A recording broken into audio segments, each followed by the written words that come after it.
So, in a lot of my videos, I've never really taken anyone inside the actual vehicle in my van. So I'll show it at some point, but it is, I mean, there's probably clips of it, like in some spots, and, you know, the interior work and stuff like that. So basically it's a 91 Econoline. It's a high top conversion by Winnebago and so on. It started its life in New Jersey, and then it moved up here to, like, well, it was in the Finger Lakes region, and now it's outside of Syracuse, where it rains all the time. And so right now, it's a nice day, it's in the 60s, so I'm trying to, like, you know, get what I can done, like basically chassis prep. So you can see there's still some rust in the, like, engine bay and transmission part, and I put like Cora-Seal on the transmission cross member, so I'm mostly trying to focus on that area and up here for now while there's still weather, and then I'll probably do a couple coats of chassis saver. But you can see how all the scal is gone, like it's nice and black, so Cora-Seal took well to that. You can see like the rear ABS valve, that was like taken off, cleaned up, and painted. Like, I just like to have contrast on different parts of the frame, and I'll probably do that with the tank selector valve. But what I'm working on now is removing phosphoric acid powder from Genolite, which is basically a navel jelly, and the problem with using that is if you don't rinse it off in time, it's really stuck on there, and even a wire wheel barely gets it off. So anyway, so you can see anything new you do, it rusts up pretty quick. So my I-beams were taken off, those were cleaned up, stripped down. See, there's already rust coming through. Like, they had a rust reforming primer, then it's a Pore 15 top coat, and you'll still get surface rust or stuff that drips onto it. There's new springs. You can see my drilled rotors are pretty nasty. I'm hoping they're not pitted. I mean, worst case scenario, if I had to replace all 4 rotors, no big deal. This is a big 1 1/8 front sway bar. There's also one for the rear, which you can see I started setting up back there with a bracket.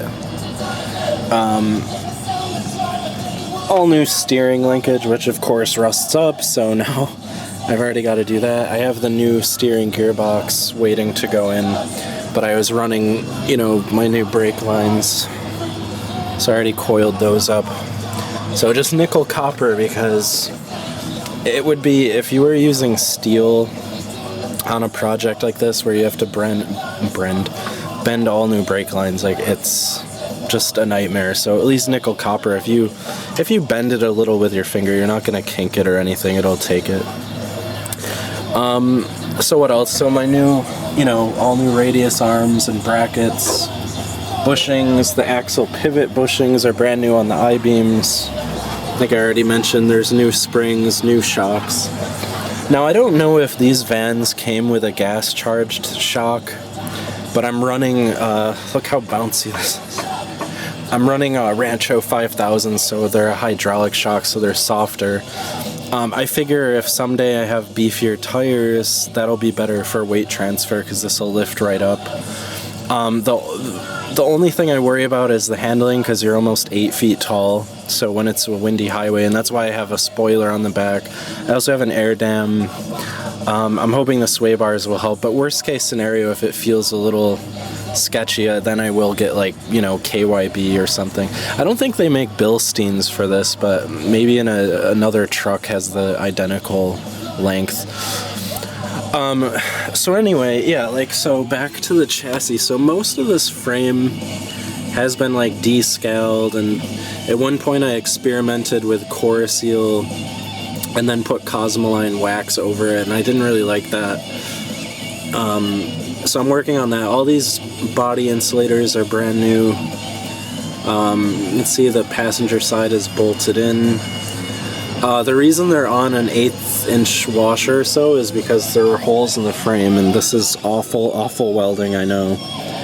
but it doesn't matter, it's not going anywhere. But the frame had some rot. Usually you get that in the front, so those washers kind of just, you know, band-aid the frame.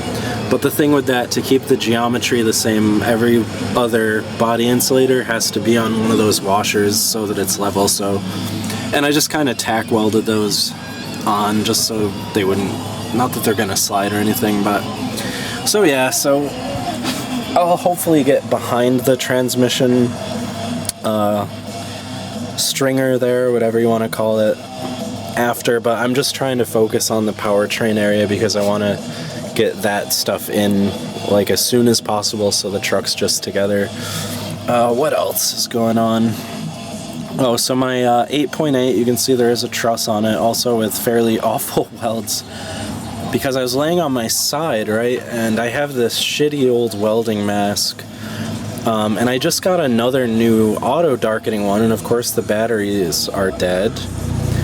So I was laying on my side and had to do it like one-handed, but that's not being used because usually a truss on the top is for, you know, off-roading and taking, you know, like downward force. That's really just to keep the tubes from spinning, and realistically I got that when this was going to have a supercharger. The problem with the blower on this was I realized this master cylinder in an F-150 sits back farther so it would clear this. Like, from my calculations, I realized it would probably just about hit this, and then I need money, so I ended up selling it anyway, and so yeah, it is what it is. But anyway, so yeah, that's the underneath of the van. For being a northeastern Rust Belt van, it's really solid. The bad areas you can't really see, they're mostly on the outside of the frame where the body is, kind of needs some welding or stuff replaced, but nothing structural. Even I cut some floor out of the inside over one of the body mounts, and it was like, the way that they have the body portion that goes to the insulator is like 3/8 inch or almost a 1/2 inch of steel. So the thing is, the frame and body on this is perfectly fine. You get like superficial stuff like, oh, this body panel on the outside, and it's more psychological because it looks bad. And I'm sure once I get this running and I still have body stuff to get to, it'll be more incentive now that it's fully mechanically restored. Now here's the thing with this, I don't know how many hours this has taken, but this is like year 5 or 6 that I've been doing this. It's been hell. It's been a lot of work, the chassis being the most annoying, especially if you don't have a lift. So you really have to appreciate, you know, when you see something vintage, or that's especially if it's been restored, because I'm telling you right now, I've never done anything harder in my life.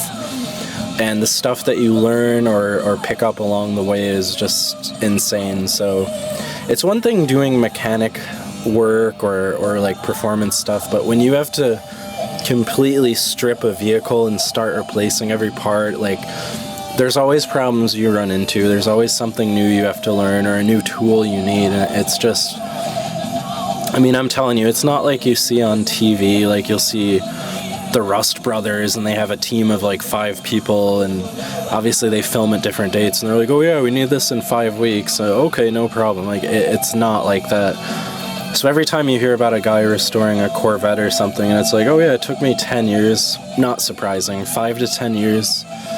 Like, there's times when I moved really quick on this, but other times where in a season I'm like, you know, like, all I would get done is like the rear axle or something for the most part.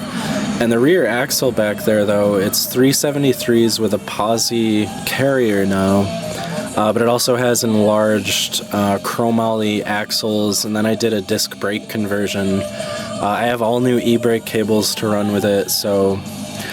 But the only thing, like I said, what you'll find if you get into something like this is, obviously this can be cleaned up, but it's so frustrating when you're putting new parts on a truck and it's like you see it slowly rust up and stuff. And even this, like, this is all rock solid, you know? And what I was gonna say is I'm gonna core seal this area. I don't know if I'll use chassis saver completely. Like, I'll probably just take axle grease and like put it around any bolts or anything, because the most preserved areas you'll notice on an old truck is usually like a K-member or engine area, where any oil leakage or anything that's collected grime is the best point. Like, this is all the original paint and it's in perfect condition. Obviously now since I've brushed this, it's not, but so that's a thing that you should consider when doing an area. Like, I know a lot of people want to paint it nice and neat, but honestly you don't really need to. Like, obviously with a new engine, if it's buttoned up properly and like the rear main seal and everything, no leaks, that's a little different. But that's why I said, like, I'll probably just grease some shit up, and then once it hits the road and collects dirt, like, that'll stay like that for another 30 years. So yeah, so it's a lot to go over. It's very frustrating. You realize, like, oh, am I wasting my time? This truck's, you know, 33 years old. So it's a lot, especially in New York State, not being in California. Like, we're having a nice day today, but it's about to be 40s and raining, so it's just, and this is an outdoor project, as you can see by this sketchy driveway, and it's been sitting here for about 6 years. And I bought this in 2017 for $900, so obviously it wasn't in mint condition, but you know, pretty damn good for the year and where it lived. So anyway, I'm rambling now, but I just thought I would show what all that engine stuff is for, and the other part of this, which still doesn't include all the work I've done in the interior. So you can imagine the hours of labor that it takes. Anyway, but I better get back to work and stop rambling. So see you later.